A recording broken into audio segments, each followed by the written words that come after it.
So, there we go.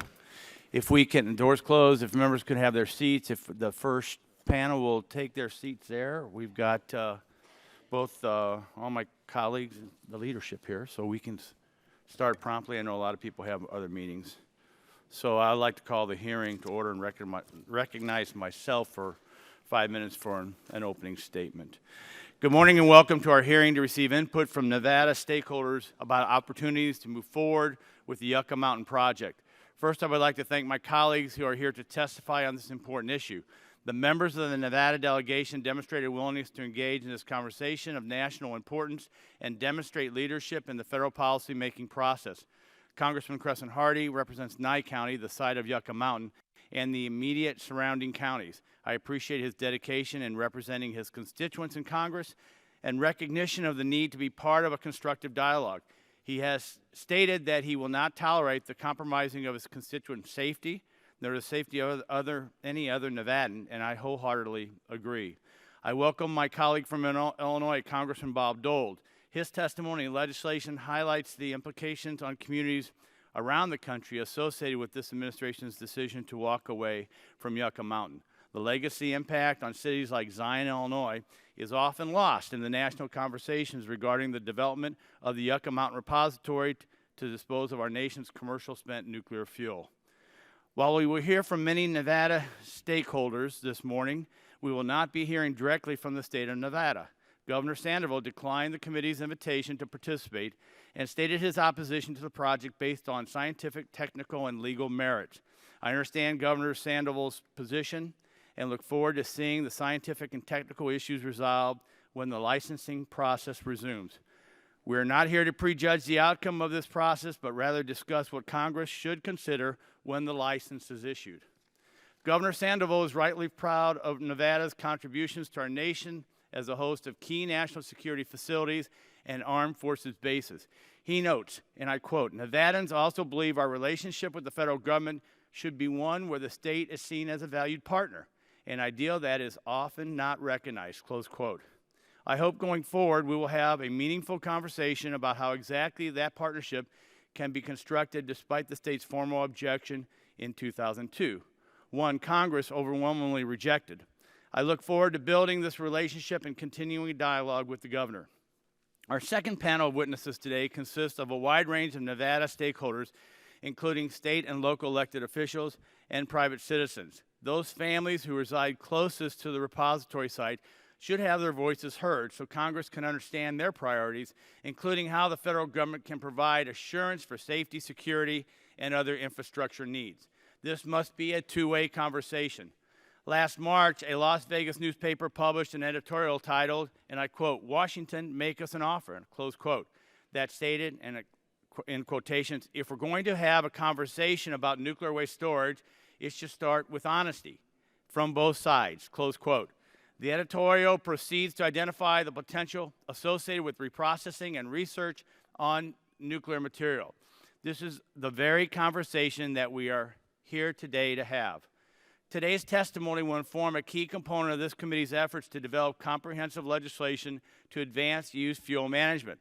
This session of Congress, we received testimony addressing challenges associated with a variety of nuclear waste issues, including how to safely transport nuclear material and fix a broken budgetary system. Those two topics in particular are relevant to the state of Nevada's interest. I have heard concerns that spent fuel shipments will travel too close to population centers. To address these concerns, I would welcome alternative proposals. Further, Congress needs to assure financial resources for the state and affected local governments are available for technical and administrative costs when the money is needed.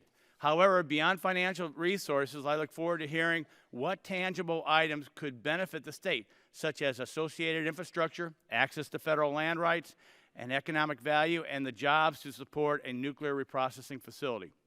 While we are examining the Nuclear Waste Policy Act in Nevada, we can also learn from similar examples relating to hosting nuclear storage facilities for the federal government. For example, what lessons can be learned from the New Mexico's experience as a host of the Waste Isolation Pilot Plant, WIPP, a repository for transuranic nuclear waste? In the WIPP Land Withdrawal Act, Congress helped to mitigate transportation risk by authorizing an alternative route around Santa Fe, New Mexico. Similarly, New Mexico state officials have the authority to inspect transportation canisters to make sure they meet the high regulatory standards in place. The federal government also entered into an agreement with the state of Idaho in 1995 to govern the storage of U.S. Navy spent nuclear fuel. This agreement included required milestones and legally binding consequences if the federal government does not meet those standards. I recognize the New Mexico and the Idaho situations are each unique, but we should be applying lessons learned to Nevada rather than current path proposed by this administration. The Department of Energy is currently in the midst of an extended roadshow to highlight a political message that states should have veto power over a national decision to resolve a national challenge. But this publicity campaign ignores the law of the land. Nye County offered to host a DOE public meeting, but the department instead chose to pursue meetings in the far reaches of the country and pretend that the citizens of Nye County are irrelevant into the discussion. The federal government made the decision to site the repository at the Yucca Mountain site in 1987. The DOE should be working with Nevada stakeholders to make sure the progress on this repository instead of ignoring the law of the land. Our hearing this morning will do the job that DOE isn't. We will continue to listen to all stakeholders to develop a comprehensive solution to dispose of our country's spent nuclear fuel. Thank you again for your participation on this important issue. And I apologize for going over time, and I yield back the remainder of the time I have. Chair now recognizes the ranking member of the subcommittee, Mr. Tonko from New York. Thank you, Mr. Chair, and I thank the witnesses for joining us here this morning. The inventory of spent nuclear fuel in the United States is now over 72,000 metric tons and growing every year. We have held a number of hearings on this issue during this Congress, so it will come to no surprise to members of the committee or our witnesses to hear me say that we are at an impasse. We have been for decades, and we will not resolve that here today. As we have discussed in previous hearings, many factors have prevented the Department of Energy from completing a nuclear waste repository at Yucca Mountain. At this time, I would like to, Mr. Chair, ask for unanimous consent for letters from the Nevada Governor, Brian Sandoval, and State Attorney General Adam Paul Laxalt to be entered into the record. Without objection, so ordered. Thank you. In both of these letters, these officials make it clear that the state of Nevada's position has not changed. They call for a long-term, sustainable solution for the nation's nuclear waste through a consent-based process. This also will not be news to anyone here. A consent-based approach to siting future nuclear waste management facilities was a recommendation of the Blue Ribbon Commission and supported by the Department of Energy.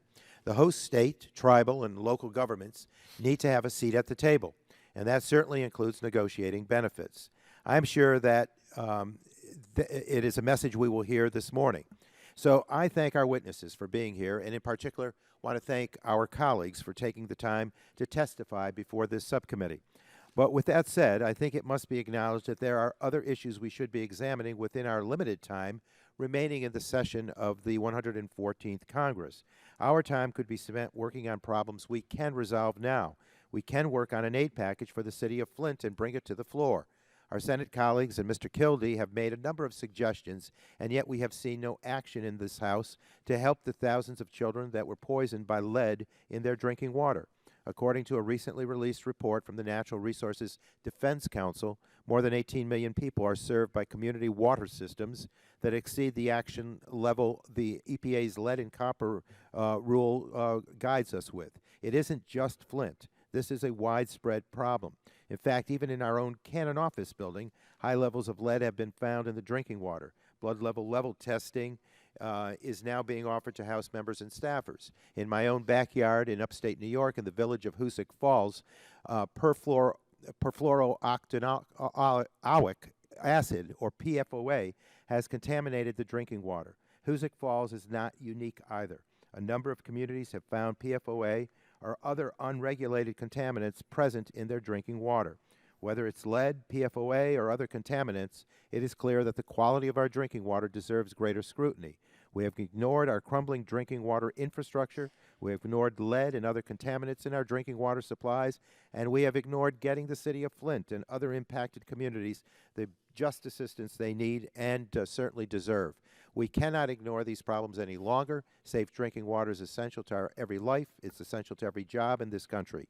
This is only one of many issues we could address this year to make meaningful health, environmental, and economic impacts in our country. I hope we can give these other issues the attention they deserve also. And with that, Mr. Chair, I yield back my time. Gentleman yields back his time. Chair now recognizes the majority side to see if anyone wants time for an opening statement. Seeing none, Chair now recognizes the ranking member of the full committee, Mr. Pallone, for 5 minutes. Thank you, Mr. Chairman. Today's hearing will take a look at the storage of nuclear waste in the United States and the benefits provided to communities hosting waste facilities, and I want to welcome all our witnesses, particularly our colleagues on the first panel. While the safe storage and disposal of spent fuel from our nation's nuclear reactors is an important matter in the realm of our country's energy future, this subcommittee has already spent more than enough time on this issue while avoiding other more pressing issues, in my opinion. In fact, this is the 5th hearing the subcommittee has held during this Congress on the issue of nuclear waste. With the little time that we have left in this session, we should be spending our time focusing on other pressing matters that are of serious concern to our constituents and that have not already received such significant hearing time. For example, we could be using today's hearing time to discuss safe drinking water. Last week, Mr. Tonko and I requested hearings to address meaningful steps to provide the additional tools that state and local governments need to ensure the public is provided with clean and safe drinking water. And this committee has simply not done enough to address this issue. But we're here again holding another hearing on the decades-long debate over the disposal of nuclear waste at the Yucca Mountain site. But even in that context, this hearing misses the mark. Regardless of your position on this issue, focusing solely on Nevada and Yucca Mountain does not help in moving this conversation forward. I believe this hearing might have been useful had we had invited the Department of Energy to discuss its work on consent-based siting and interim storage. There are also important perspectives we could hear related to applications for storage in Texas and New Mexico that are currently pending before the Nuclear Regulatory Commission, as well as related bipartisan legislation from Mr. Conaway, Mr. Green, and others that have been pending before the subcommittee. Unfortunately, instead of looking for a new path forward, all we're doing is pursuing the same old path down the same old rabbit hole with no clear purpose or benefit to the American people.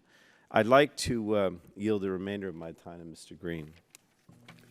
I want to thank my colleague, Ranking Member Pallone, for yielding time. This is our 5th subcommittee as held in nuclear waste storage as Congress. It's a very important issue, and I want to thank Chairman Shipkus for our continued oversight. I believe it's now time for our subcommittee to go beyond the fight over Yucca Mountain and consider proposals that will move the ball forward and safely store our nation's spent nuclear fuel. I'm an original co-sponsor of the Interim Consolidated Storage Act introduced by Congressman Mike Conaway, Texas. This legislation would allow for interim storage of nuclear waste. An interim facility would have to be licensed by the Nuclear Regulatory Commission and would be paid through the Nuclear Waste Fund. Passage of this bipartisan legislation would provide our country with a path forward to securely store nuclear waste currently held at dozens of facilities like the South Texas nuclear project in our area around the country while we decide what to do with Yucca. Waste Control Specialists, a private company out of West Texas, has already applied to operate an interim facility with federal regulators and believe it can start receiving spent fuel by 2020. This proposal is supposedly supported locally and by the state and is in line with the Blue Ribbon Commission's recommendations. I'm on record supporting Yucca Mountain. I visited the facility in 2011 with Chairman Shimkus when I was ranking member of this subcommittee and believe it's safe for long-term storage. Taxpayers in Houston and Harris County, Texas, and around the country have spent $15 billion studying and building the facility. Unfortunately, we have not been able to go beyond the fight over Yucca for over a decade. All the while, thousands of metric tons of spent fuel are stored at power plants throughout our country. We owe it to the American people to move forward, and I urge the subcommittee to consider alternative proposals, including the Interim Consolidated Storage Act. And I thank you and yield back my time. Gentleman yields back his time, and I thank my colleagues. Mr. Chair, I don't know if any other member on my side wants the time. I guess not. I'll yield back. I'm sorry.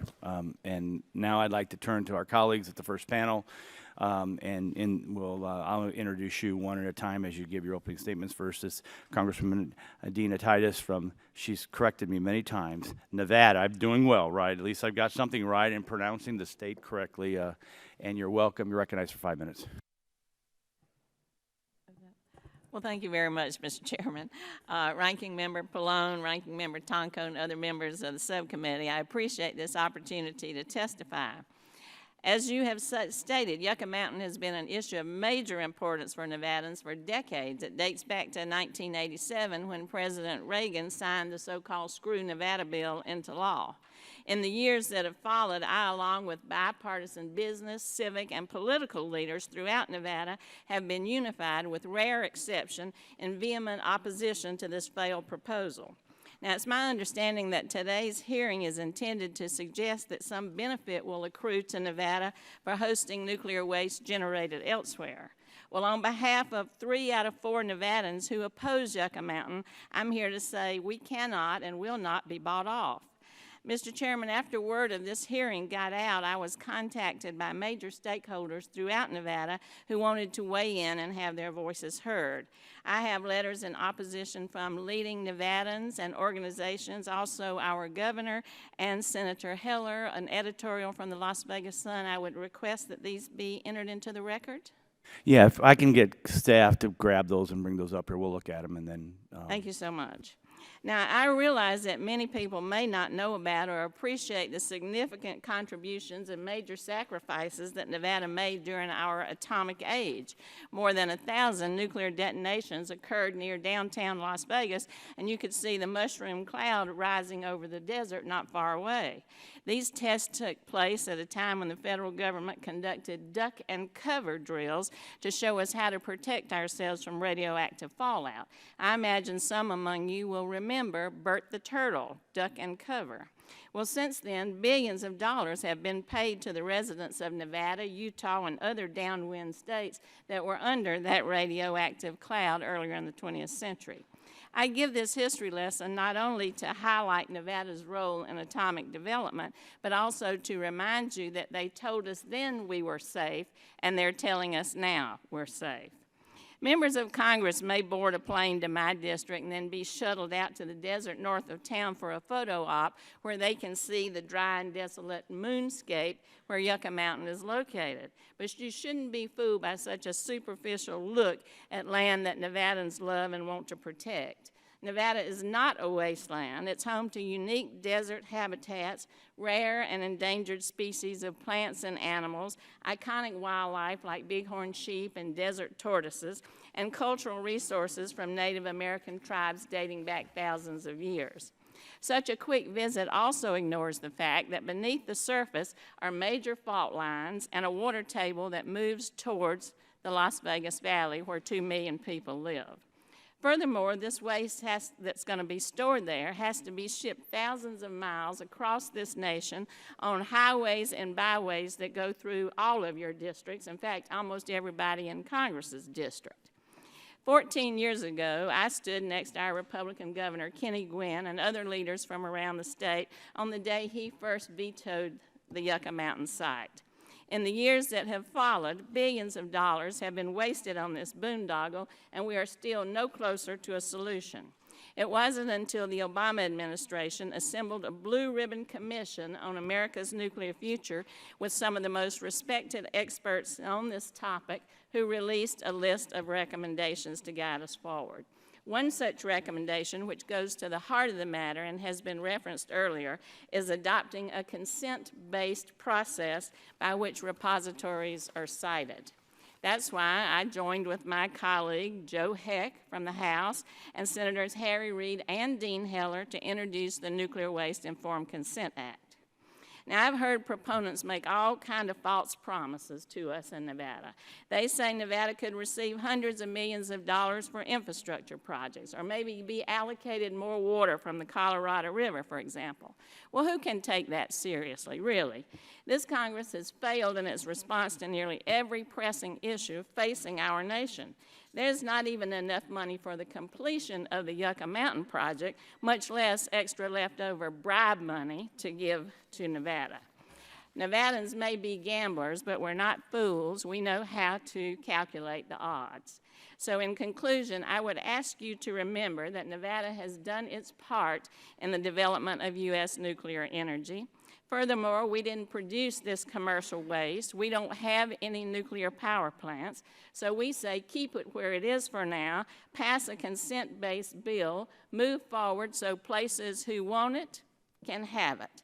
So in short, I urge my colleagues on this subcommittee, concentrate your efforts on ways to make progress, to move forwards, not backwards, so we can really solve this problem. I thank you for your attention, and I yield back.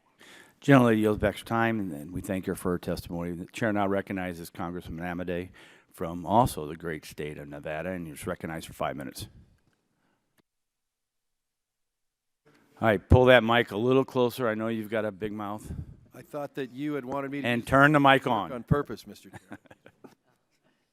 Thank you, Mr. Chairman, for hosting this hearing. Ranking Member Tomko, I appreciate the opportunity to share my views regarding the sense of your subcommittee, the E&C committee as a whole, and in fact, what may indeed be the sense of the House of Representatives regarding the Yucca Mountain Nuclear Repository in Nevada. No one participating in this hearing should interpret anything that I say as expressing a sense of what may or may not happen in the 115th Congress, either in this House or on the north side of the building in the Senate.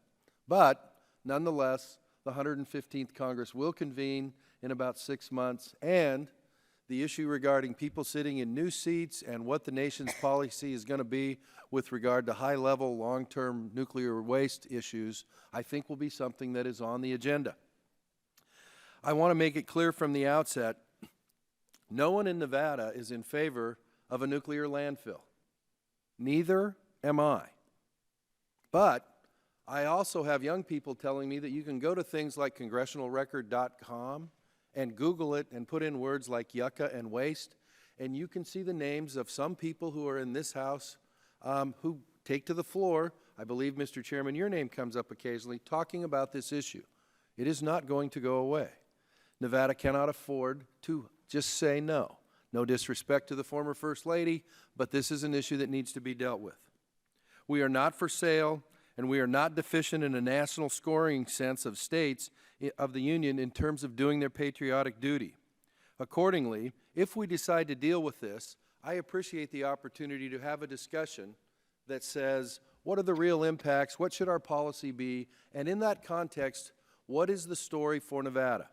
I've got some things for you to think about as policymakers to evaluate a responsible course of conduct with respect to local and state economic impacts, operating oversight, safety policy in the near and long term, and our policy as a nation regarding the material itself. Let's start there. Remember the statement, nobody is in favor of a nuclear landfill. There is ongoing research in this country, in the state of Nevada, at the University of Nevada, Las Vegas, regarding reprocessing. So when we talk about dealing with this issue, then I think we need to talk about, well, should we start treating this as a commodity instead of trash? Because guess what? Even if you want to talk about consent, as long as we really see it as trash, good luck with that consent thing. I think they're trying that over in Sweden right now. So the key becomes, in terms of a responsible, comprehensive policy, is how do we do reprocessing in a way that we're not looking for some place to dump it and run? There's already some infrastructure there. There are people in the Nevada delegation. The senior senator has visited that. I would suggest that if you want to deal comprehensively, you say, what can we do to that program there to make it the leader in the nation so that we're not talking about trash anymore, we're talking about a commodity? That is something that this committee should look at and make it part of a comprehensive policy as opposed to just Tuesday's garbage day and when the truck's gone we don't have to worry about it. Next, oversight. Nevada has an excellent scientific research entity in terms of an outfit that's called the Desert Research Institute, in terms of nuclear monitoring, operational monitoring, making sure that if the assumptions in terms of how this is treated are correct, that those assumptions actually come through. They should be given that responsibility. It is eminently fair if you decide to locate this in Nevada that people of qualification are put in charge of making sure that our assumptions are correct. Some people may scream, oh, earmark. Well, guess what? The siting is the biggest earmark you can have, and we ought to at least have our homegrown folks taking a look at it that have scientific, objective credentials and credibility. Let's talk about safety for a minute. Since the location of this before it transforms hopefully back into a commodity is something that is of primary concern to those folks in the region, that ought to be the National Center for Nuclear Safety. That ought to be the National Center for Nuclear Emergency Reaction Training. What better place to do it than the folks with the largest stake in the nation in terms of proximity to the material? Now, I want to stop for just a minute and let you know, this is not, hey, how much is it? Can you buy us off for this or that? This is responsible policy infrastructure, which will have an economic impact, but also has the dual role of saying we're dealing with this comprehensively instead of hit and run. The final thing I want to leave for your consideration is this. Nevada is a state that is owned by a supermajority in terms of federal lands. Right now, that site is in possession of the Bureau of Land Management, which means if you move forward, you're going to have to do a federal lands transfer to DOE. I would suggest that there is a very, very successful example in Nevada. It's called the Southern Nevada Public Lands Management Act, where we transfer lands in a highly transparent process for purposes that are agreed upon by everybody in the state. If you're going to do this and transfer that land, I would implore you to look for other opportunities in other states, because as my colleague from Southern Nevada, there are transportation issues in Nevada, outside of Nevada, safety issues. It is an opportunity to do other lands transfers to get you away from the earmark thing. And by the way, when you do all those, a state that is 87% owned by the federal government might, if you take some suggestions, oh my, only be owned 80% by the federal government. So it is not ipso facto magical way to get all the lands back in the state. It is a responsible way. And by the way, the beauty of this, we don't have to write a check in Congress for that. There will be some costs, but it is a relatively efficient way to say, okay, you want some more control, you want to do some of that economic development stuff, here are some lands that make the most sense, have at it. So, in conclusion, I would just say this. Nuclear policy is more than where you're going to put it and walk away. If you're going to be responsible, it needs to be comprehensive.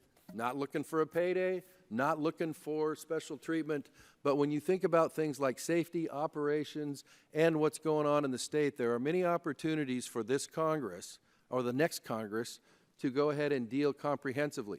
You'll never get everybody in the state to hug it, but at least you can stake out some ground that is usually unique these days in terms of saying we've dealt with it comprehensively, transparently, and from a responsible perspective. I appreciate the opportunity, Mr. Chairman, and I yield back. Gentleman yields back his time, and I thank him for his testimony. Chair now recognizes my colleague from Illinois, Congressman Dold, and you're recognized for 5 minutes. Thank you, Mr. Chairman. It's obviously great to be here. I appreciate the honor to be able to testify before you, Ranking Member Tonko and members of the subcommittee. As you know, I'm Bob Dold. I represent Illinois' 10th Congressional District. I'm here today to testify about the community of Zion, Illinois, and wanted to talk more specifically about H.R. 5632, the Stranded Nuclear Waste Accountability Act of 2016, which is a bipartisan bill that I had the opportunity to introduce this week to fairly compensate the 13 communities across our country affected by the federal government's failure to make good on its commitment to remove spent nuclear fuel from formerly operating nuclear power plants. Zion is a city in northern part of Lake County. Zion is the home to approximately 25,000 people. And in 1973, the Zion Nuclear Power Plant Station opened on 257 acres of Lake Michigan shoreline. The plant operated from 1973 to 1998, but before the plant was closed, it created good, high-paying jobs for the community, and the local governments received a significant amount of tax dollars from the increased tax base. Unfortunately, once the plant closed, those benefits to the community went away. Since 1998, the community has faced a difficult situation due to the presence of spent nuclear fuel on the site. As this committee is well aware, the federal government's failure to move ahead with Yucca Mountain has meant that all of the nuclear spent fuel, the radioactive materials that once powered the nuclear plant, has remained on site in dry storage in the middle of Zion, just a few hundred yards away from one of the greatest natural resources we have in our nation in the Great Lakes. The community of Zion never negotiated to become an interim spent nuclear fuel storage location, but without the federal government doing its part and developing a long-term geologic storage site for nuclear waste, that's exactly what has become. Zion's status as it is today has come with a very high cost. Mr. Chairman, I have brought with me today 2 letters, one from the mayor of the city of Zion, Al Hill, and the other from 34 local elected officials and community leaders in the Zion area. Each of these letters details the impact on Zion, Illinois.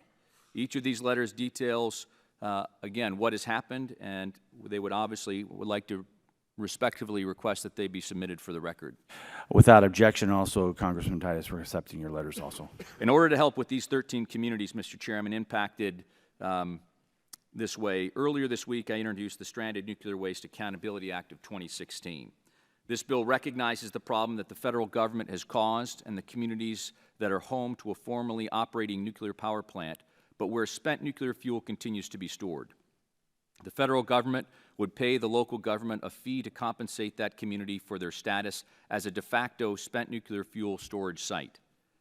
That fee is the same amount per kilogram as was included in the original Nuclear Waste Policy Act of 1982.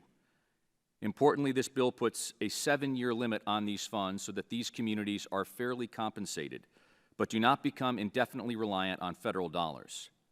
The political failure to move ahead with Yucca Mountain has created an unfortunate situation for Zion and communities like her across our country.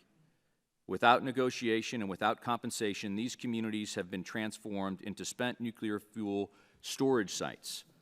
While the best solution is still to find a way to make sure that spent nuclear fuel is removed from these communities, in the meantime, I believe that this bill, my bill, a bipartisan, common-sense proposal to help compensate these communities and defray some of the costs associated with storing spent nuclear fuel out in these various 13 different communities. Chairman Shimkus and Ranking Member Tonko, members of the committee, I want to thank you again for the opportunity to testify today and also look forward to answering your questions. I yield back. Gentleman yields back his time. Chair now recognizes the gentleman from Nevada, Congressman Hardy. You're welcome to the hearing room, and you're recognized for 5 minutes. Thank you. Chairman Shimkus and Ranking Member Tonko and members of the committee, thank you for the opportunity to testify. I think it's on. Just pull it closer. Thank you for the opportunity to testify here at today's hearing. I represent Nevada's 4th Congressional District, which stretches from North Las Vegas and the northern Clark County into the part of 6 rural counties in central Nevada. Now, there's many folks that back here in Washington who might not be aware that anything exists north of a little strip of land called Las Vegas Boulevard along the strip, but as far as they're concerned, and that it just might be empty desert. However, such thinking fails to recognize the diverse mosaic of people who represent the backbone of Nevada, including the hardworking families of North Las Vegas, the rich cultural heritage of our indigenous tribes, and the miners and ranchers who symbolize the industrious spirit of America West.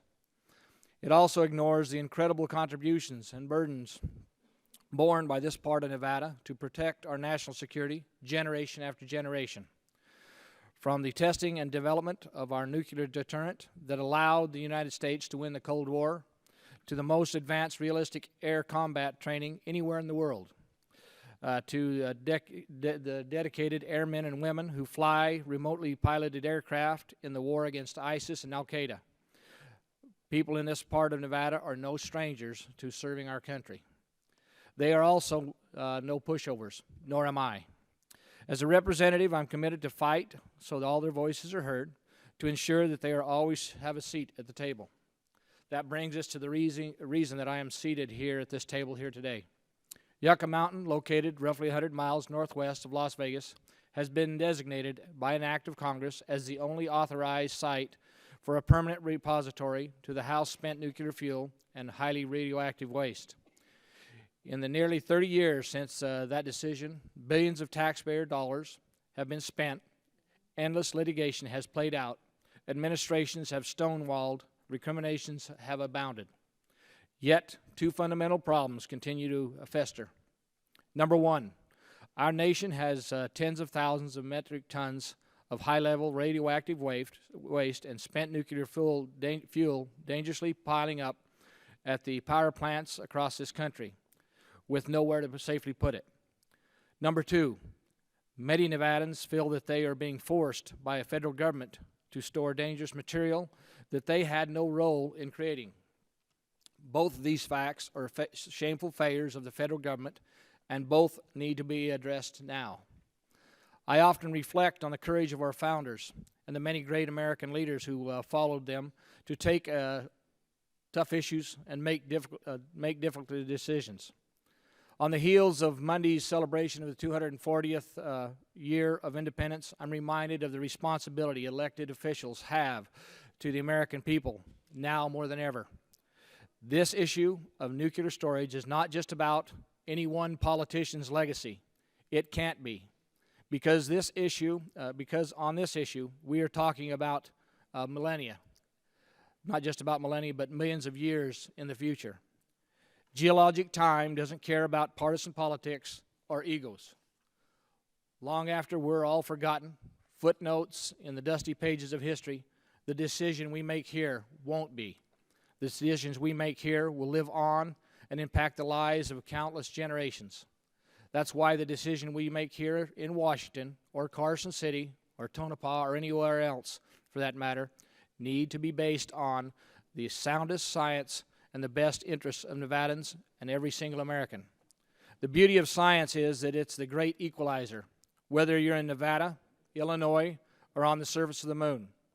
The laws of science are universal, regardless of politics.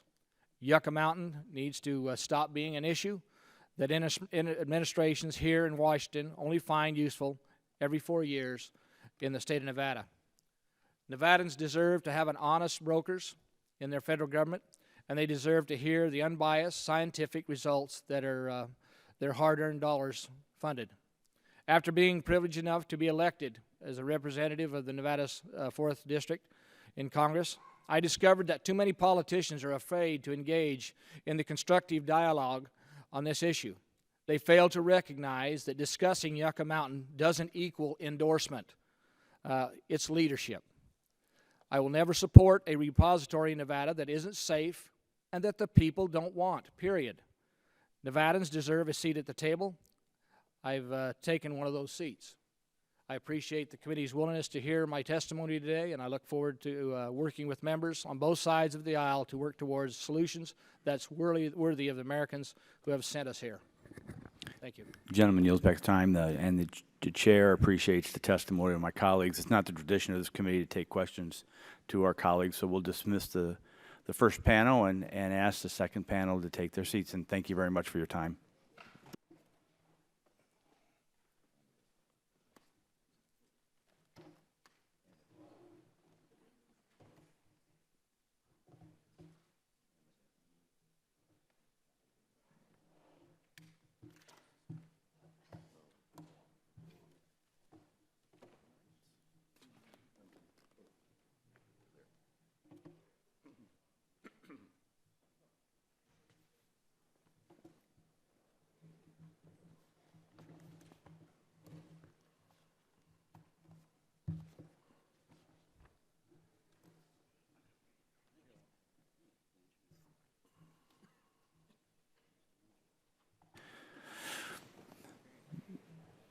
So we thank the second panel for joining us today, and I want to thank my colleagues who've actually shown out in good numbers today to hear both our colleagues and this panel in their testimony, and hopefully you'll stay around for a few questions. So as with the first panel, I'll just go one at a time.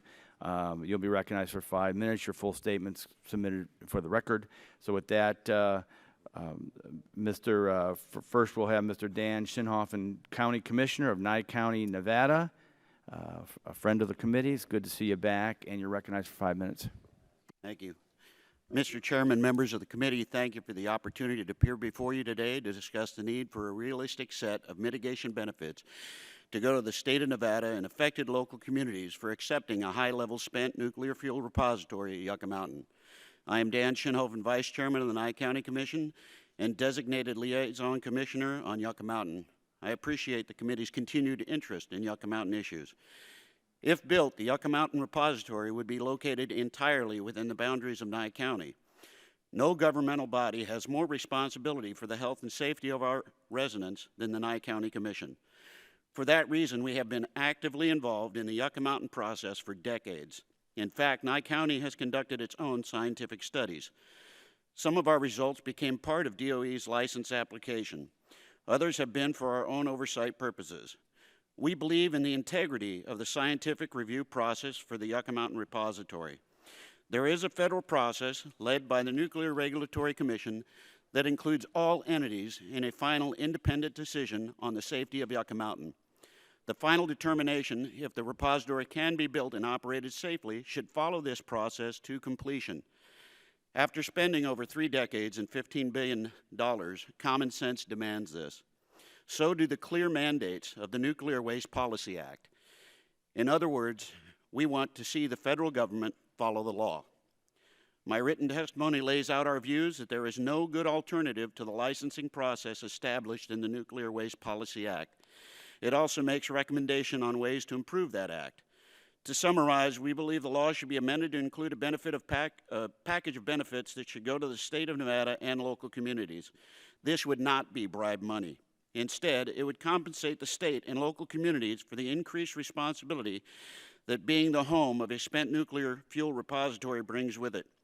It would also provide resources needed to build the personnel and physical infrastructure to support a massive public works project. We believe there should be 2 sets of benefits, one while the license is under review and the second when the repository is being built and operated. For the first stage, we propose the following. 1, resources to the state and local governments to fund oversight activities and participation in the license proceedings. Also, resources so those governments can fully participate in the planning of transportation routes to guarantee that the waste does not pass through Las Vegas. 2, resources to the site county to improve its infrastructure in preparation for construction. This would include resources for equipment, manpower, and training for Nye County's EMS, fire, law enforcement, and other relevant county agencies. It would also provide resources to upgrade the county's roads and water systems. 3, transfer of federal land to the state and impacted counties needed to support a repository. 4, resources to the University of Nevada system and community colleges to develop the trained workforce and expertise to support and monitor the project. 5, relocation of Department of Energy support offices and contractors into Nevada. 6, construction of new DOE laboratory facilities in Nye County to support Yucca Mountain to develop the next generation of nuclear technologies. 7, payments to the state and local governments to replace any lost taxes and other revenues. Regarding the second set of benefits, which would kick in during the construction and operation phase of the project, we do not have a comprehensive list prepared. Instead, we propose that the law create a task force with representatives from the DOE, NRC, State of Nevada, Nye County, impacted Native American tribes, and other local governments to develop a list of reasonable benefits. The task force should report back to Congress within 2 years. The list should include a minimum additional land transfers, construction of multi-use rail line that would serve both Yucca Mountain and other users, construction of Interstate Highway 111, grants to the University of Nevada and local community colleges, and payments to the state, site county, impacted local communities and Native American tribes. The package should also address the need for water, which will be required for the project and associated support activities. If additional water became available for a desalinization plant, it would greatly relieve the water controversies that plague southern Nevada, as well as guaranteed needed supply for the project. To save even more money, we recommend that the Nuclear Waste Policy Act be amended to allow Nevada to be an interim storage site. The current site design of Yucca Mountain includes aging pads that could hold up to 30,000 metric tons of waste. These could be built quickly, and Nye County could become an interim site almost immediately. This would eliminate the unnecessary expense of licensing another site. It would also facilitate movement of waste away from utility sites. I would add that the Nye County Commission has already formally granted its consent to this facility.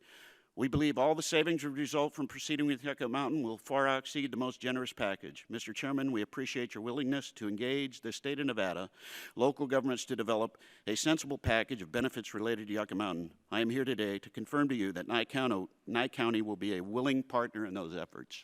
Thank you. Gentlemen, this time has expired, and I thank you for your testimony. Chair now recognizes, again from the state of Nevada, State Senator Joseph Hardy, and you're recognized for 5 minutes. And that 5 minutes isn't like drop dead.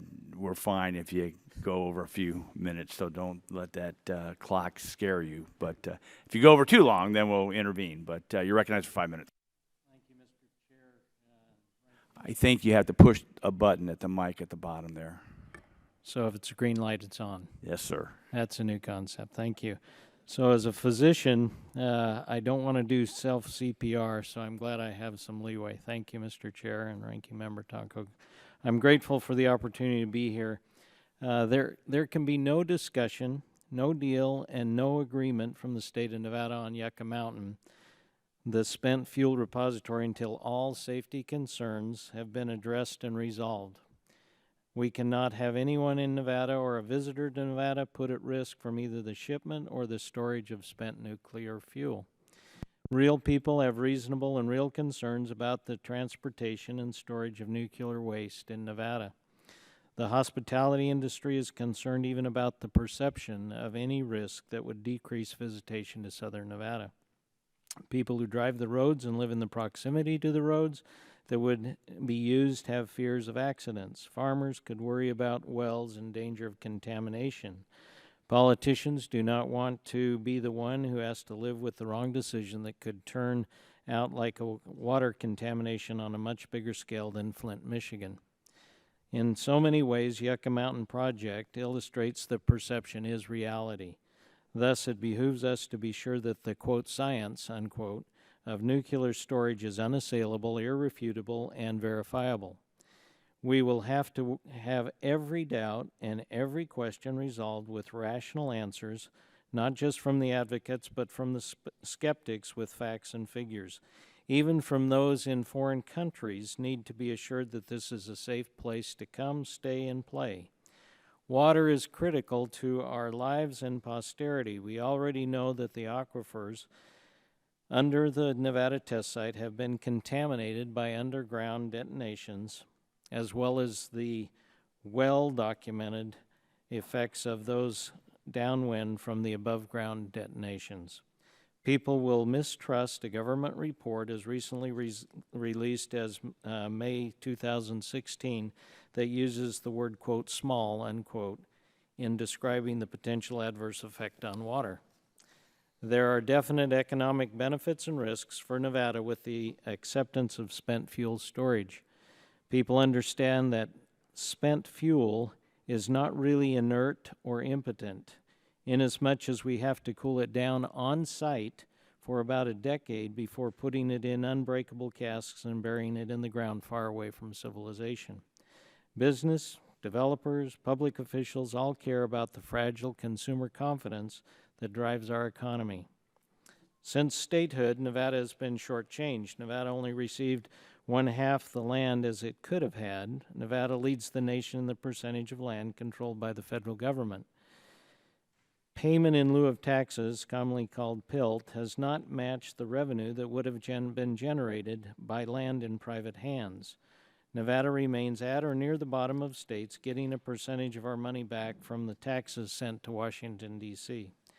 I have been impressed with that the best laws come about with getting consensus and resolution of concerns from all viewpoints taken seriously into account. Partnerships work much better than opposing parties when momentous changes are made.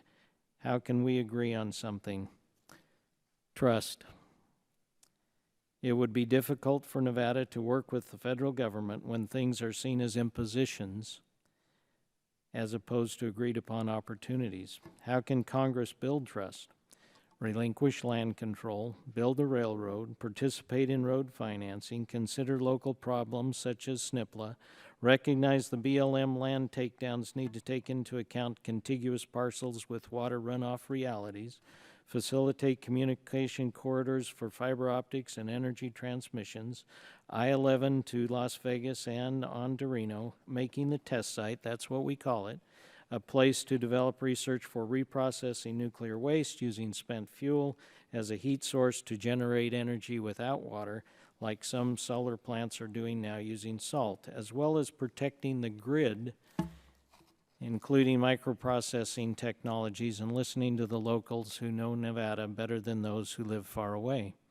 I realize that political science, counting votes, will trump science. But we need both to concur and work together. I appreciate what Senator Reed and the governors Brian Gwynn and Sandoval have done to protect Nevada. We have come to a position where things are changing and the tide is shifting. I can count votes.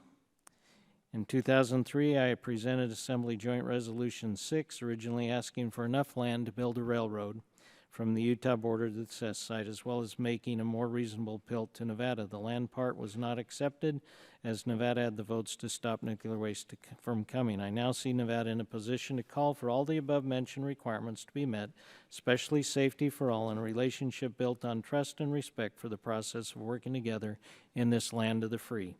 This is only my opinion, but I am under the impression that many share it with me. Thank you, Mr. Chair. And I thank you for your time. The chair now recognizes Mr. Gene Humphrey, President of International Test Solutions Incorporated. Again, your testimony is submitted for the record. You have 5 minutes, and Thank you, can Mr. take your time. Chairman. You're recognized. Thanks for allowing me to speak. I'm Gene Humphrey. I have a small business in Nevada.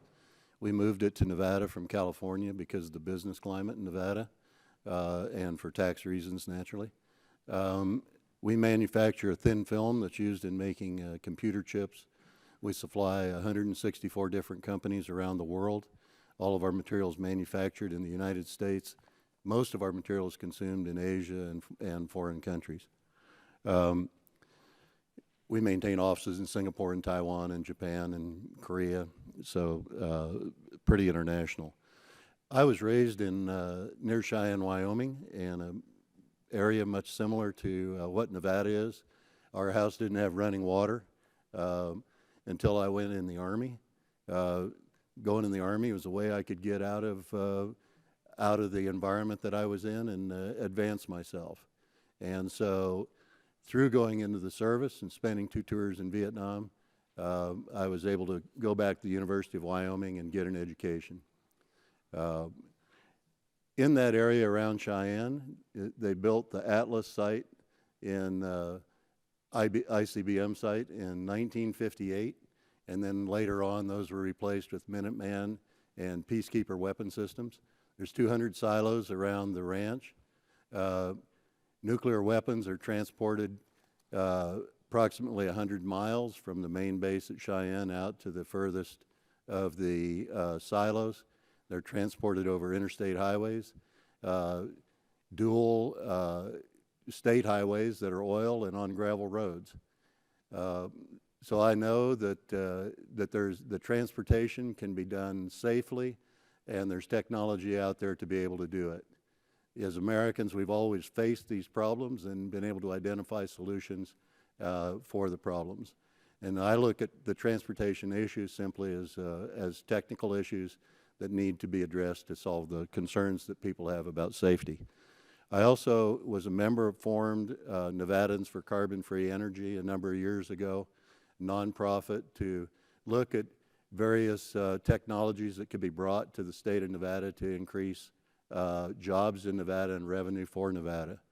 And one of the things that we identified was a business opportunity that relates to processing of spent nuclear waste. We saw that the Nevada test site already had a history of nuclear weapons with multiple nuclear detonations down there, and also storage currently of low-level nuclear waste in the Nevada test site area. And it seemed that if it was done properly, that the Yucca Mountain site could be utilized for the benefit of the people of Nevada.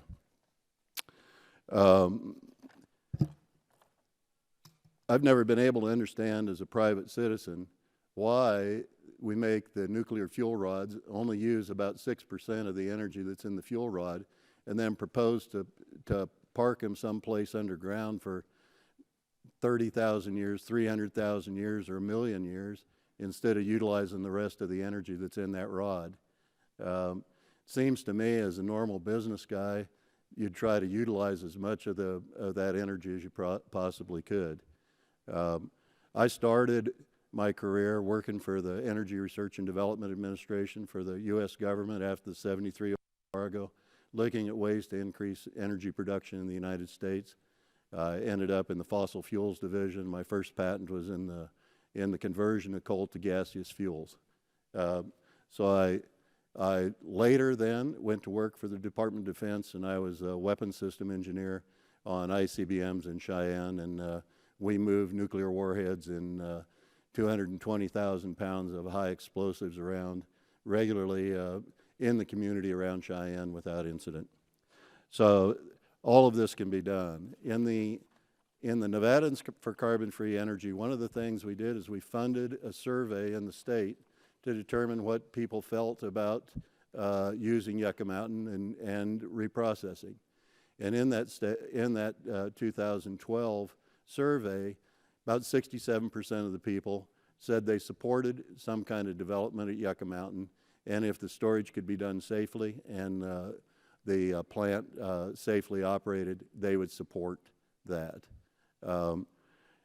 There's been surveys done ever since 2003 by multiple people, and every year they come back with about the same kind of response. So I think in my time in Nevada, people really want an open, honest decision and input about what the facts are. We get a lot of scare tactics by a lot of people to be used for various reasons, but I think if you present the honest facts to the people, they'll support development at the Yucca Mountain site. They look forward to using the facilities to support our education system. I was at the Harry Reid Center for Environmental Studies, where they were doing treatment of nuclear waste and to destroy the waste instead of store it. And I've met with several of major companies who have reprocessing technologies, and I know that technically it's something that we can do. And so I would encourage you and the committee to look at an open, honest discussion with the citizens in Nevada to find a safe way to develop a reprocessing facility and storage at Yucca Mountain. Thank you, sir. Thank you. Gentleman, time has expired. And the chair now recognizes himself for 5 minutes for my first round of questions, probably the only round that I'll take. So for Commissioner Shinhoffen, did Nye County request to host a DOE consent-based siting public meeting? Yes, sir, we did.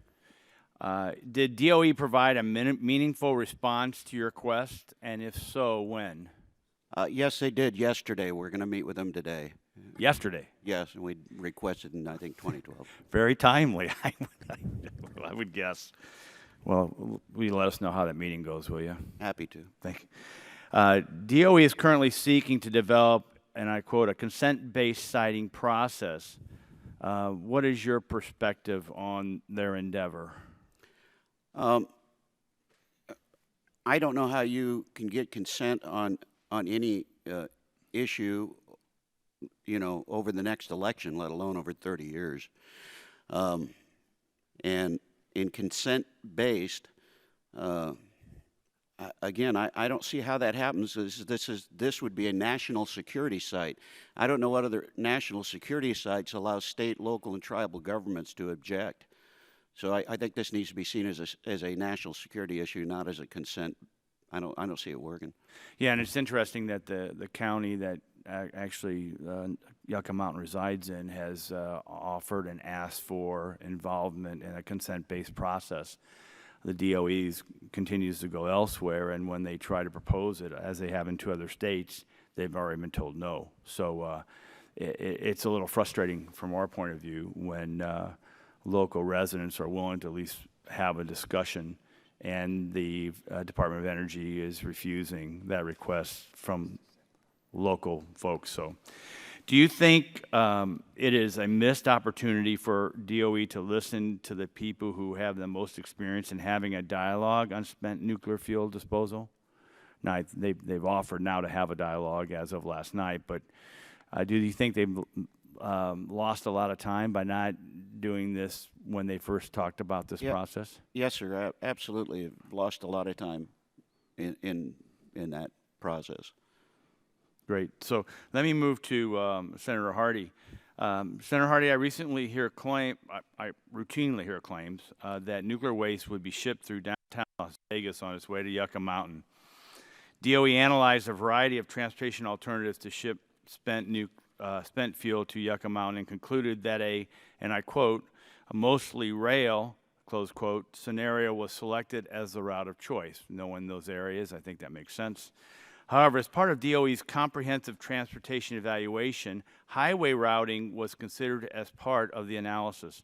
Federal transportation regulations permit states to identify highway, in quotations, preferred routes for radiological shipments to minimize risk and file those with the Federal Motor Carrier Safety Administration.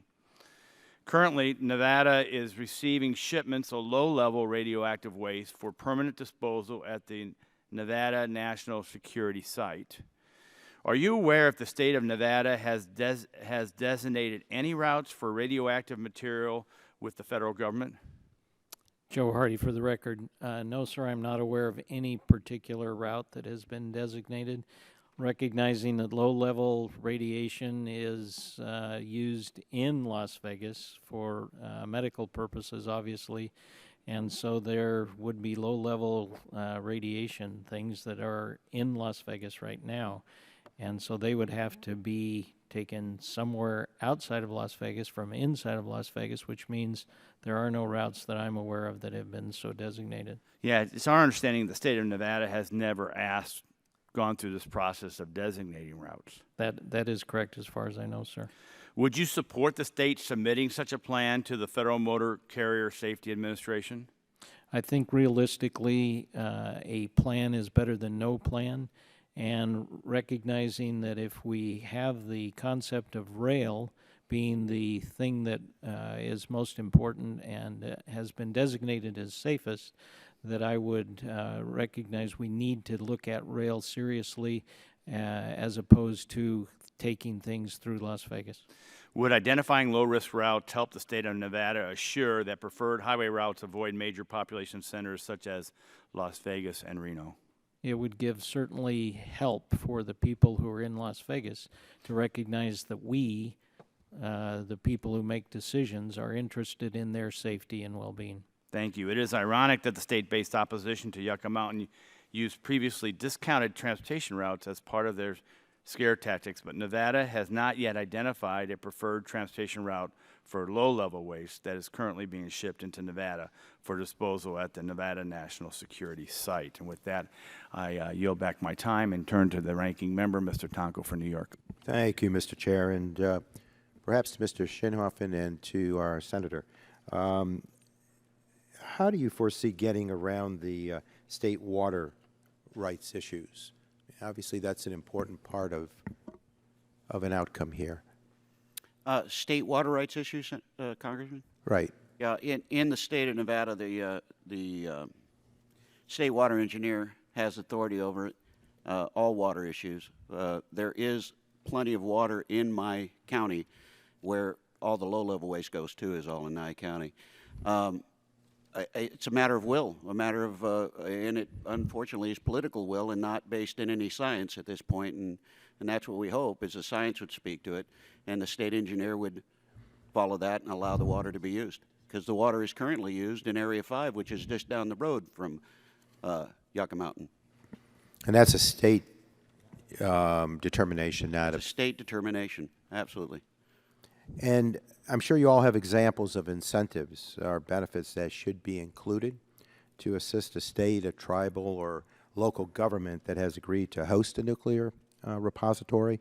Do you believe that the Nuclear Waste Policy Act would need to be amended to modify or expand the incentives that could or should be provided? As my written testimony and my oral testimony, there are some amendments that could help this process, make it clearer and easier. Mm-hmm. Senator, any improvements or modifications that you could consider? Yes, thank you, Joe Hardy. For the record, we have been meeting on a regular basis with the Water Committee, the Legislative Water Committee, as it were, and almost every basin in Nevada is overprescribed, as meaning we don't have as much water as we've said people have a water right to.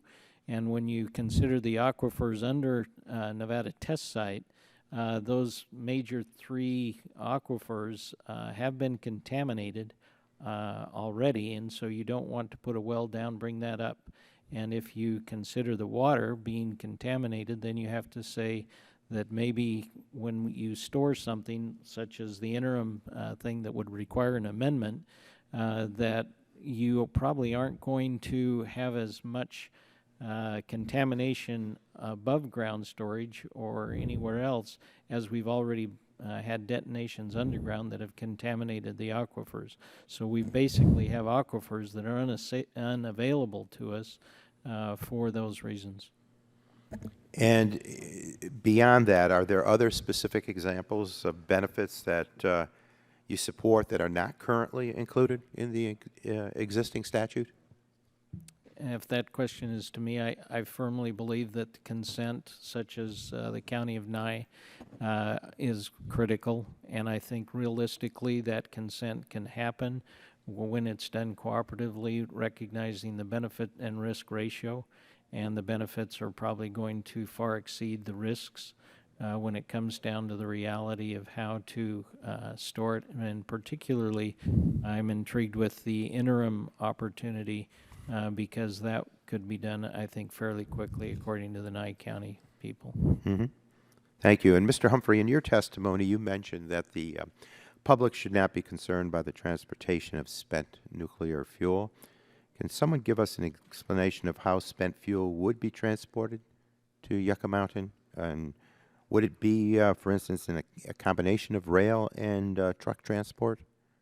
All of the information that I've seen is in casks, either by rail or on truck. I know that Sandia did a number of tests.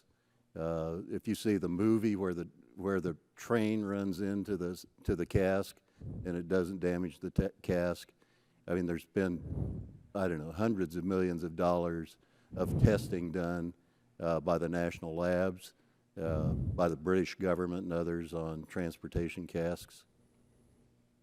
And does the current infrastructure exist to allow for a safe and secure transport of spent fuel, or would that have to be modified and improved? I would imagine it would have to be modified and improved. I'm not an expert on that. Mm-hmm. The transportation issues, Mr. Shinhoffen or Senator Hardy, are any concerns there that you would want to share? You know, it was interesting. I think transportation is probably one of the biggest challenges that we have, if not the biggest. Earlier, we had put into the record a article from the Sun that just came out on the 6th, and it used the phrase radioactive pellets encased in ceramic also can be safely kept for more than 120 years in steel-lined water-filled concrete pools or reinforced concrete containers alongside the nuclear power plants that created them. So it's a little ironic to me to see that we have the article that's against storage saying that it can be safely stored outside of Yucca Mountain next to so the storage issue, I think, has some interesting dynamics there.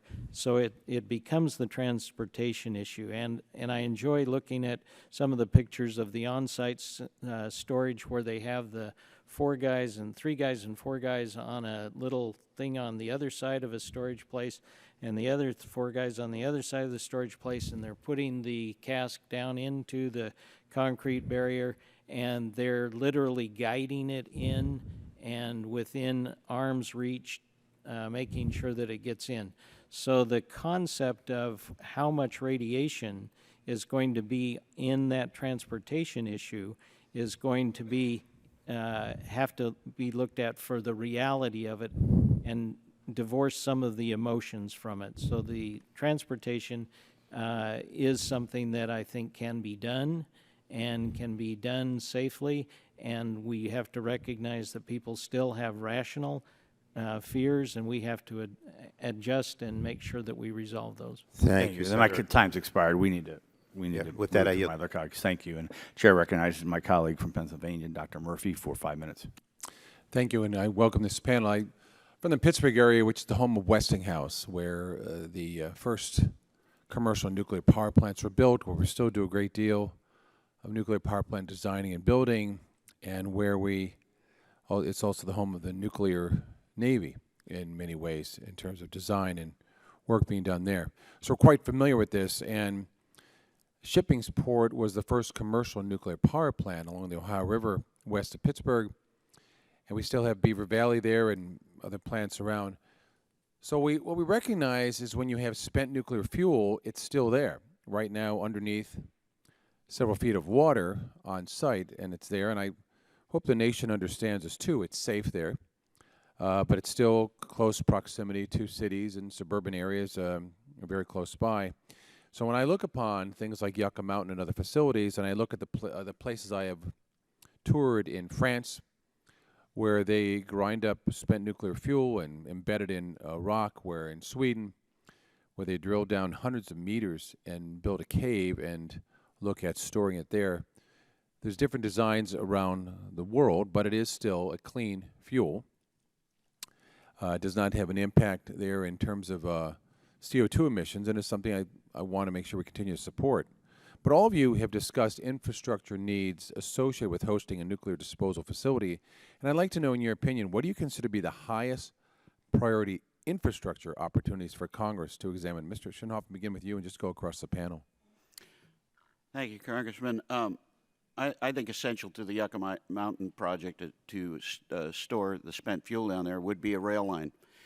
Absolutely. If we had rail to move it there, it would be the best option. We currently, with transportation, right down the road from proposed Yucca Mountain is Area 5, where we ship what's called low-level waste there all the time. We had U-233-35, which is as hot as anything that could go into Yucca Mountain, shipped there recently, safely on the roads. But the roads need to be improved, and the I-11 corridor would help with that too. And they do currently, the City Council of Las Vegas does not allow shipments to go through the Spaghetti Bowl, which is right downtown Las Vegas. So all that material does come through Nye County, and Area 5 is completely Nye County too, where we store all that too.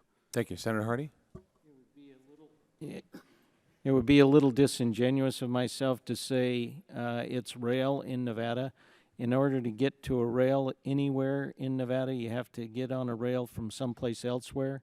And so you have every single state, every single city on the way who's interested in what's coming between them and radiation, however safe it may be. So yes, we need a rail line in order to be able to do that. And recognizing that that rail's connected, we need the conversation to exist bigger than Nevada. Thank you. Mr. Humphreys. Yes, I assume that the rail lines have to be improved, but it also is a matter of what size shipments you're going to use. Just because of the tonnage, it makes sense to use rail, and you'd have to improve the rail line. But if you broke it into smaller shipments to take it in over a longer period of time, in more random intervals to eliminate any kind of predetermined schedule for shipments, you could also ship it with trucks. Thank you. Now, Mr. Schoenhofen, another question. Your testimony notes the design of facilities at Yucca Mountain could accommodate consolidated interim storage sites, which Department of Energy is currently pursuing at other sites. However, Nuclear Waste Policy Act currently prohibits an interim storage facility in the repository host state. So would you support removing this statutory barrier so Nye County could compete with other locations to host a consolidated storage facility? Yes, sir. In my written testimony too, we believe that the aging pads that are designed part of Yucca Mountain would be a great place for that, and we do realize that it would need to be amended, the Nuclear Waste Policy Act. I appreciate all your comments and testimony on this, and we know we have to deal with this, and every state has their role to play, and I'm thankful for your candid testimony. Mr. Chairman, I yield back. Gentleman yields back his time. Chair now recognizes my colleague from California, Mr. McNerney, for 5 minutes. Well, I thank the chairman for holding this hearing. It's an important hearing. We need to find a solution. I mean, we can't just assume that nuclear waste is going to go away, close our eyes, click our heels. No, that's not going to work. We need hard solutions, and I appreciate your testimony this morning. Nuclear waste does have value, in my opinion, but history is not very kind about this. I mean, look at Savannah River, Rocky Flats, Hanford. There's very expensive, very dangerous nuclear waste sites that need to be cleaned up because of actions of the federal government. And now the federal government's tried to force Nevada to accept using Yucca Mountain without proper transparency, without consent. And now what's the result? We got a big stalemate. 20 years, 30 years, nothing's happened. There are technical solutions. I agree completely. I'm a scientist, an engineer. We need to just be transparent. We need to be honest. We need to do the science properly. But again, we need complete transparency, and we need consent-based solutions. Now, there's a lot of mistrust that's been sowed over time with Nevada because of actions of the federal government. Commissioner Schonhofer and Senator Hardy have a list of demands, which I think are quite in line with what's needed. If the federal government meets some of those demands or all of those demands, are the people of Nevada going to be accepting of a project there? Congressman, if I may speak first. I believe it will, but I think this goes right. My 3 children live in the biggest town closest to Yucca Mountain. My 4 grandchildren have all been born there. So it all goes back to safety. Is it going to be safe? And we won't know that unless the law is followed and we get, after 30 years and $15 billion and all the science has been collected, we need to hear the science. I think if the science is proven and done by the NRC in a fair and open process, people would definitely be more responsive. And I refer to the studies the gentleman had mentioned, and the last one in the RJ was 64% of Nevadans wouldn't object. But I think what needs to happen more than anything, we need to follow the law and let the process play itself out, and then we will know. Well, I mean, we've heard a lot of emotional, not a lot, we've heard some emotional testimony this morning. Nevada's put up with a lot. They've done their duty. They don't want any more of this. I mean, is it possible to overcome that? And that's not only a question for Nevada. If the citizens of Nevada say no, then is any other community in the country going to say yes? I mean, I think we're in a real difficult quandary here today. So what is it going to take for the federal government? And you've said that. We need transparency. We need science.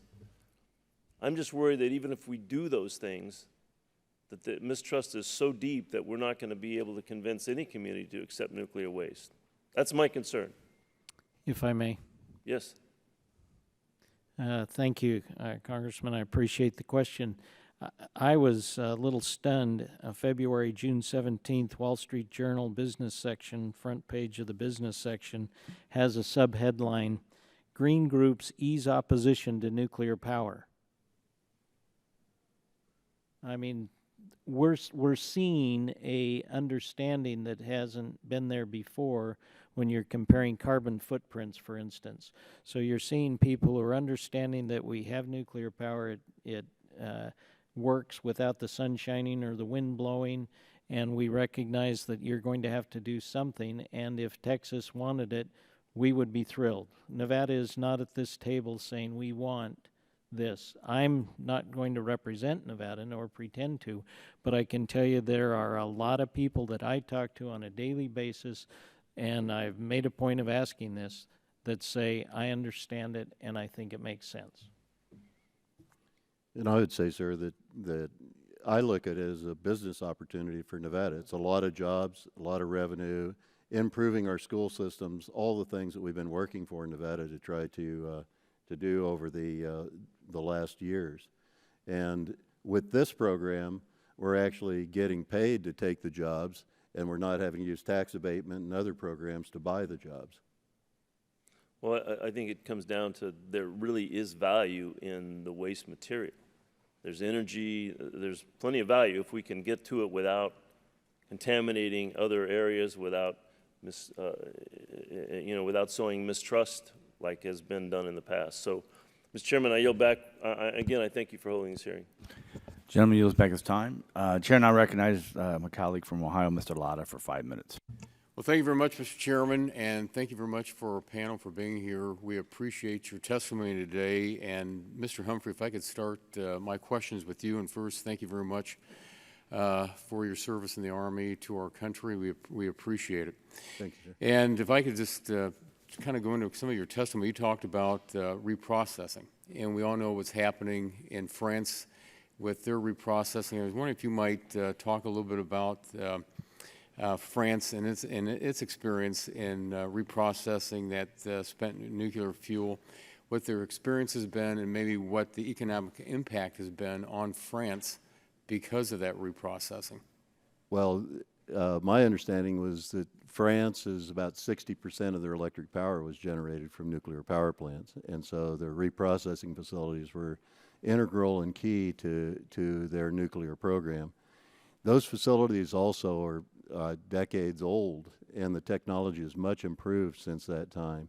In our discussions with various companies that can do reprocessing, we found in the new plants and in the ability to build a reprocessing facility that would actually eliminate the need for this long-term storage of the large quantities of material.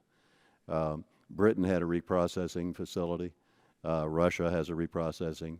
China's incorporating reprocessing. Japan has a reprocessing facility. But somehow in the United States, we've elected not to do reprocessing, and yet we are the leaders in technology in the world. And it would seem to me that we need to emphasize our efforts on eliminating the nuclear waste instead of storing it.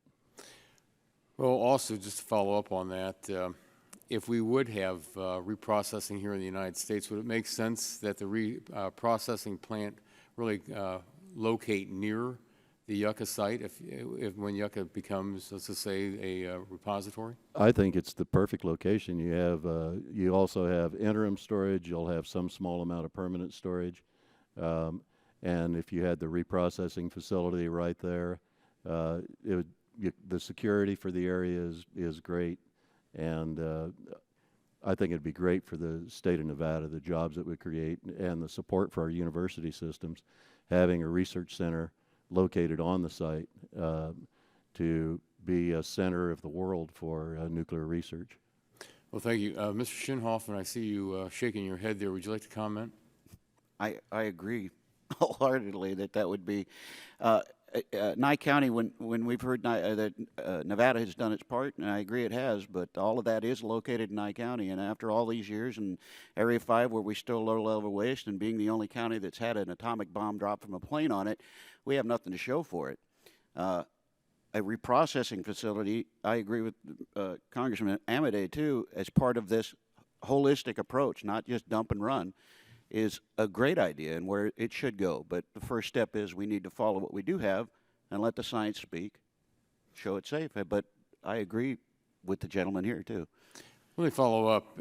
In your testimony, you also discuss how the Commission has been actively and constructively engaged with the DOE on Yucca for decades. Can you elaborate as well as discuss what relationship and communication you've had with the NRC? Excuse me. Our relationship with the DOE over the years? Right. Okay. And also with what your communication has been with the NRC? Unfortunately, I would have to say our communication hasn't been quite so good with the DOE as we would hoped, as evidenced by we're just going to have a meeting now about interim when we asked a few years ago. And in light of them putting you 23335 in Area 5, and we asked for a year and a half for information on that. We didn't get it, and when we finally did, the governor. So if I may, so they used the site to store, and they didn't even really ask or didn't ask for any permission. No, There was no consent-based program for this storage. Yeah, there was no consent. They did sit. The governor did sit down and hold a group of meetings for about a year with them, and we were excluded from those meetings. And the site is wholly in our county, so we haven't had a lot of open communication with them, but we have done a lot of studies. We've done a lot of water studies in particular with due respect to Congressman Titus. None of the water flows towards Las Vegas. It flows out towards Amargosa and Beatty and Death Valley. So we've done a lot of the studies, but as for our relationship with DOE, we have constantly asked to be involved and be included. Well, thank you very much. My time's expired. And I thank my colleague for letting me jump in there. Chair now recognizes the gentleman from West Virginia, Mr. McKinley, for 5 minutes.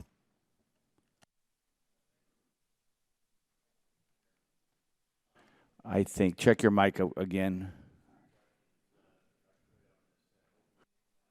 I don't think it's working, so either...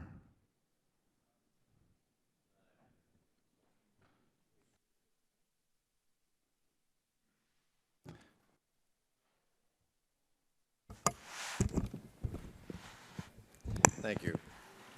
Three quick questions, and we'll see any one of you that would like to answer that. The waste isolation pilot plant that is located, so the obvious geologic repository for nuclear waste located in New Mexico. As part of this partnership with the state of New Mexico, they have the ability to inspect the transportation canisters they enter the state. That's what I understand the agreement was with DOE. Would this model actually help the confidence of your constituents that the spent fuel rods can be transported safely? If I may, thank you, Mr. Chair.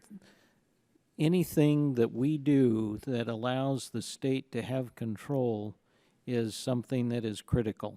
So not only consent, but control, the ability to inspect, the ability to sign off on would be absolutely necessary. It's not something that you can say, we trust the federal government and all of its different agencies at a different time with a different administrator, et cetera. So the state would be critical to be involved with that, and obviously you do not want to ignore the people who live there in that process, and so it would behoove us to make sure that Nye County not only has a seat at that table, but has input to it. So if it comes, it won't be pretty if we don't have the say. All right, but Bill, maybe it's a follow-up question. Are there other transportation priorities that Congress and DOE should examine to, again, continue to increase its confidence in the people in the transportation? Are there others?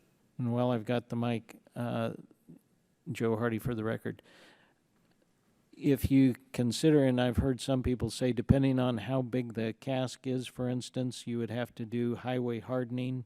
So you have a highway that is strong enough to maintain the truck traffic. You would have to look at where that is going to be, and you would have to extend what we call I-11 to a place, because the current road system probably would not be able to sustain the loads that would be needed if there's any truck carrying at all through Nevada. Okay. The third wrap-up question that I have with Senator, or excuse me, Congressman Murphy, we went over to the Hague in France to see the recycling facility about 5 years ago, I assume it was. But one of the things that I recall very vividly was they were talking about the cost of the recycling was so expensive. And they said that because they are such a demand in France of using the nuclear rods, that they could afford to make that happen, and the fact that their utility bills are considerably higher than ours in America. So they were warning us, I suppose, or alerting us as this cost of the spent fuel, of the recycling is an expensive process. Can any of you enlighten, is there, other than advancing technology, pursuing it so more innovatively, that we might be able to find that? But I heard you earlier say there is none occurring in this country, and that's a shame. But what is the current? Is it cost-driven? I think it's primarily cost-driven. The reprocessing and the people that we've talked to said that it's going to be much more expensive than generating power from a straight, new electric power plant. But you're disposing of a problem. And under the original legislation, as I understand it, the ratepayers are paying this 1/10 of a mil per kilowatt hour, anyone who uses electric power, and that's being paid for the disposal of the fuel. And so in the original enabling legislation, the idea always had been is the people who use electric power are going to pay for the ultimate life cycle of it, which I also believe should be done for other things such as solar, wind, and everything else. But it certainly will be more expensive, but it solves a problem that we've had for a long time. And I think the cost of it would be minimal. Just illuminate a little. Are we talking, when people use these terms, a lot of expensive, is this twice the cost, 3 times the cost? In what I've seen, it's probably close to twice the cost. Twice the cost. And then, but also in the new technology, you destroy the plutonium and generate electric power, which gives you additional revenue. So there's some offsetting. And I'm not an expert on the economics of reprocessing. Thank you very much. You go back. Gentleman's time expired. Chair now recognizes the gentleman from Mississippi, Mr. Harper, for 5 minutes. Thank you, Mr. Chairman, and thanks to each of you for being here. I guess most of you have been here before, and we appreciate you taking the time. And first, I just want to say to Mr. Humphrey, thank you for your service to our country and your 2 tours in Vietnam. And I want to say thank you and welcome home. Thank you. Senator Hardy, your testimony notes that the federal government obviously owns a large amount of land in Nevada. Could you please explain a little more about how this federal land control impacts state economic development opportunities? Thank you. Joe Hardy for the record. If you can have land in private hands, it's very easy to do property tax, for instance. And property tax is what the East does in order to fund education. 87% of the land controlled by the federal government we can't tax. So if you look at the numbers, you're probably getting a tenth of the amount of money that you could generate when it's compared with 4 other states, for instance, on how much you could generate in proper use of the land. And I heard Congressman Amodei say, you know, we want 5% of the land. Well, in 2003 rather, I said I wanted 1.5% of the land. But if you look at the reality of the land in Nevada, there's some land that's better than other land at putting in the hands of private property. BLM doesn't have enough money to administer everything anyway, and if we had the opportunity to sell land and have that opportunity to have property tax, we would then be able to fund education, whereas Alaska, they got money to fund education. Poof, here's your money, fund your education. I would like land. Okay. I can do something with land. I can build things, we can have economic opportunity in Nevada. Great. Thank you, Senator Hardy. Commissioner Shinhoffen, does Nye County experience similar limitations on economic development? And if so, what does that mean for your economy? Similar, yes. 98% of my county is either owned or managed by the federal government. And we are the 3rd largest county by landmass in the continental United States. So yes, we have that same limitation, and trying to work with BLM to free some of that up has been 15 years since our last RMP. Thank you both for that input. And Senator Harvey, I'm going to talk a little bit about the authorizing legislation for the Waste Isolation Pilot Plant, WIP. It includes a requirement that DOE provide free and timely access to data relating to health, safety, and environmental issues at WIP to New Mexico and the New Mexico Environmental Evaluation Group. This enables New Mexico to provide an independent technical evaluation of WIP. So my question, Senator Hardy, is would a similar construct for an independent technical evaluation for a Nevada-based organization build trust for your constituents in assuring the repository meets all regulatory requirements? Thank you. Appreciate it. Independent is interesting.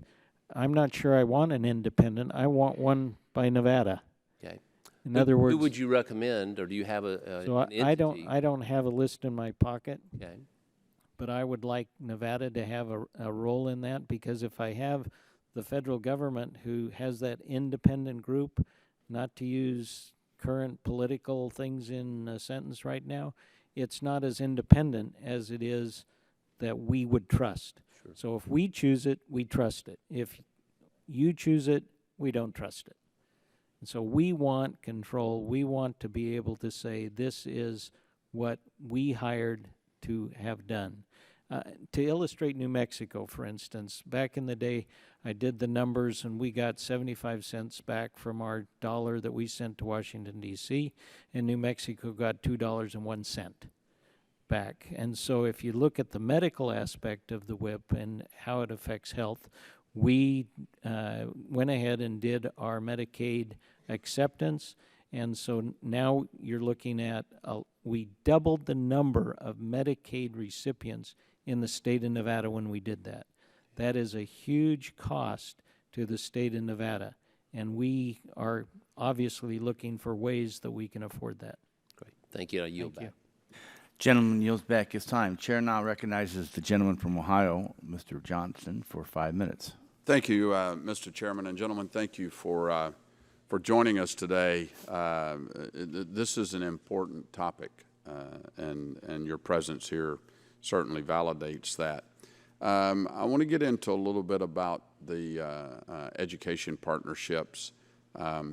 Nevada higher education institutions have previously received funding to support nuclear science activities associated with Yucca Mountain. So my question, Senator Hardy and Mr. Shinhoffen, do you support resumption of that funding? And if so, how can Congress assure that funding is effectively managed and supports nuclear science programs in the state? Senator, why don't you go first? I love the question. First of all, you're asking us if you can trust us. That's the irony, I guess, from my standpoint. So we have a history of. Well, you got to realize, Senator, that the federal government issues, and I say the federal government at large, spends a lot of money on things that the American people don't trust. So it's not me that's asking, can we trust you? We're the voice of the American people. It's can the American people support the state of Nevada? And I think I know the answer to that, but I want to give you an opportunity to articulate that. The simple answer is yes. We have been very diligent in making sure we know what the Nevada system of higher education does, where that money goes, and how we do it. So if there is, and that's the big if, and I can read tea leaves, things are happening, they're going to happen.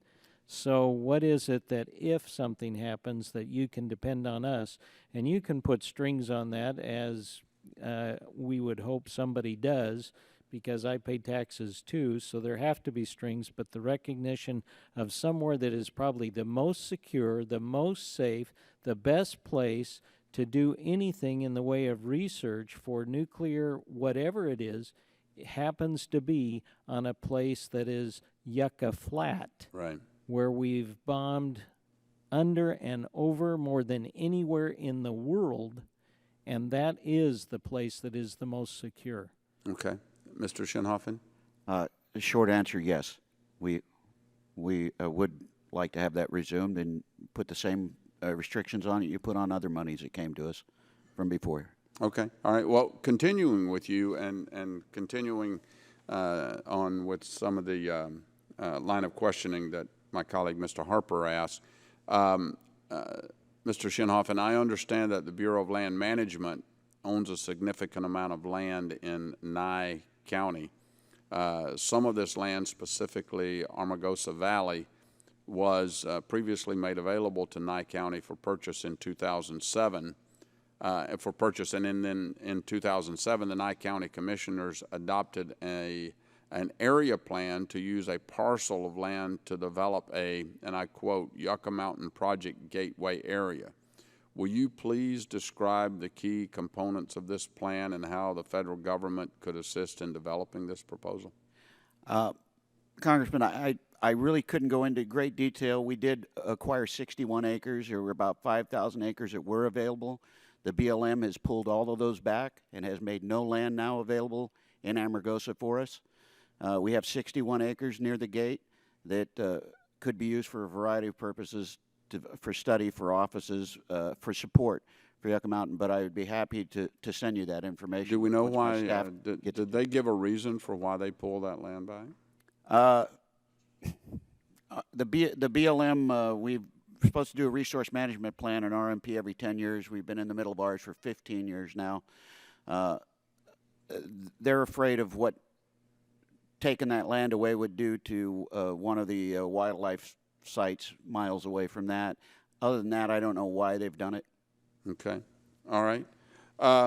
And for any one of you on the panel, just real quickly in my last 30 seconds, the construction of a repository in Nevada would be a massive multi-generational infrastructure project. What would this major investment mean for high-skilled jobs in the state? We got about 20 seconds, so quickly.